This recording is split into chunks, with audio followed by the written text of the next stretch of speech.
Dünyaya bir gün gelen insan hiç ne bu dünyadan aparmaz.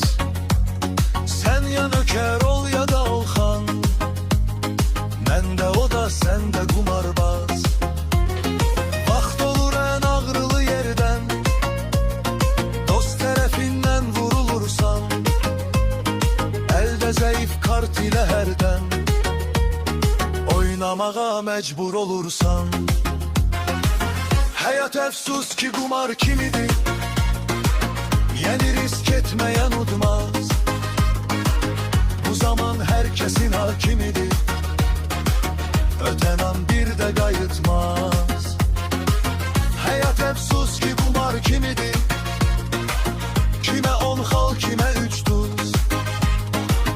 Bu zaman herkesin hakimidir, ihtibarsız ve hudutsuz.